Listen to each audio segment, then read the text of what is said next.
भक्तजनों, हर हर महादेव। श्री शिव महापुराण भाषा द्वितीय रुद्र संहिता सती खंड का 25वां अध्याय। शिव जी का सती वियोग। राम बोले, हे देवी, एक समय बहुत पहले शिव जी ने अपने लोक में विश्वकर्मा को बुलाकर उनमें एक मनोहर गौशाला बनवाई और उसमें एक मनोहर विस्तृत भवन और एक दिव्य सिंहासन तथा सबसे अद्भुत एक दिव्य श्रेष्ठ छत्र भी बनवाया। फिर इंद्रादिक सब देवताओं, शास्त्रों, पुत्री सहित ब्रह्मा, मुनियों, देवियों और अप्सराओं को बुलवाकर अनेक वस्तुओं का भी संग्रह करवाया। नागों की 16 कन्याओं ने मंगलाचार किया और संगीतज्ञों ने वीणा, मृदंग आदि बजा कर संगीत गान कराया। इस प्रकार का बड़ा समारोह और उत्साह किया। राज अभिषेक की सारी सामग्रियां एकत्रित हुई और तीर्थों के जल से भरे 5 घड़े मंगाए तथा अन्यान्य दिव्य सामग्रियों से भी अपने घड़ों से मंगवाया। फिर वो घोर शब्दावाल शंख बजाकर प्रसन्नता से वैकुंठवासी शिवजी को बुलाया। फिर एक उत्तम मुहूर्त देखकर भक्ति से पूर्ण शंकर जी ने विष्णु जी को उस श्रेष्ठ सिंहासन पर बिठा बहुत से अलंकार पहनाए और कौतुक तथा मंगल करके उनके सिर पर मुकुट बांधा, उनका अभिषेक किया। उन्होंने अपना अखंड ऐश्वर्य दिया।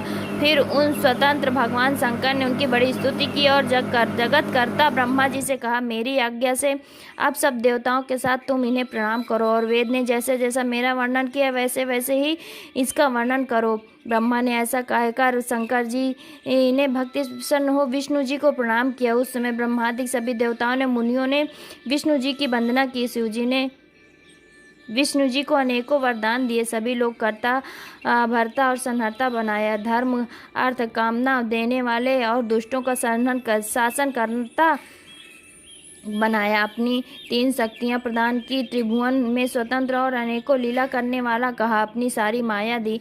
अनेकों अवतार लेकर संसार का पालक बनाया। अपने लोक में गोलोक नामक स्थान दिया और कहा, विष्णु पृथ्वी पर अपने जितने भी अवतार होंगे मेरे भक्त आदर पूर्वक उनका दर्शन करेंगे। इस प्रकार विष्णु जी के अखंड ऐश्वर्य देकर आपने गणों सहित शंकर जी कैलाश पर चले गए। उसी समय भगवान विष्णु ने गोप वेश धारण किया। गोपियों और गौओं के स्वामी बने। इस समय शिव जी की आज्ञा से उन्होंने 4 अवतार धारण किए। पहला राम और अन्य 3 भारत, लक्ष्मण और शत्रुघ्न है। ये देवी, मैं पिता की आज्ञा से लक्ष्मण और सीता सहित वन में आया हूँ। दैववंश, यहाँ आकर मैं दुखी हो गया। किसी राक्षस मेरी पत्नी का सीता को चुरा लिया। भाई के साथ मैं वियोगी बन उन्हें इस वन में ढूंढ रहा हूँ। हे माता, आपका दर्शन पाकर मेरा कल्याण हुआ। यदि आपकी कृपा रही तो सर्वथा मंगल ही होगा। आपकी कृपा से मैं उस राक्षस को मार सीता को प्राप्त करूंगा।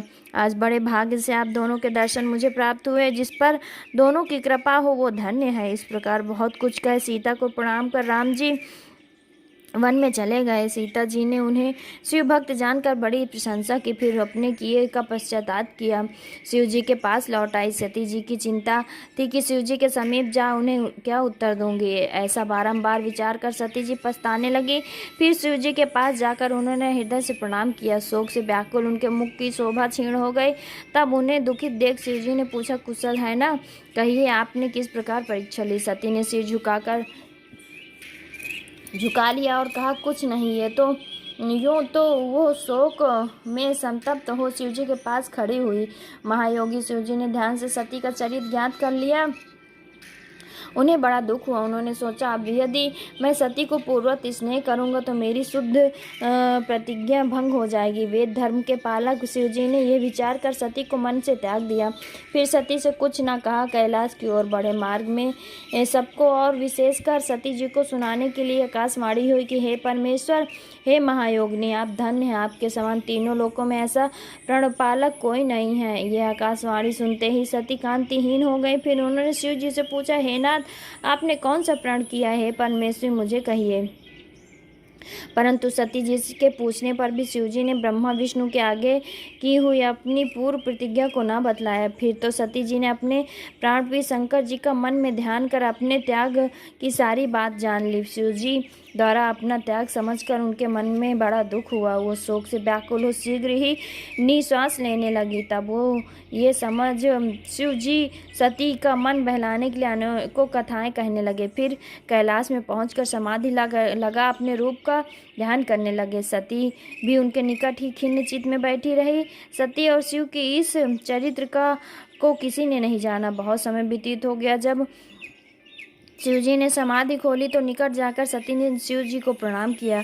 उदार बुद्धि शंकर जी ने उन्हें अपने सम्मुख आसन दिया। बहुत सी मनोहर कथाएं कही, सती को विमुक्त किया। सती के हृदय में पहले ही जैसा सुख हो गया, परंतु शिवजी ने अपनी प्रतिज्ञा न छोड़ी। इस कथा से पूर्व मूर्ख जन शिव सती जी का वियोग समझते हैं, परंतु वास्तव में उनका वियोग नहीं हुआ, क्योंकि जो कुछ होता है वो सब उनकी इच्छा होती। फिर वियोग कैसा? सती और शंकर जी के चरित्र को कोई नहीं जान सका। भक्तजनों, हर हर महादेव। इति श्री शिव महापुराण द्वितीय रुद्र संहिता सती खंड का 25वां अध्याय समाप्त।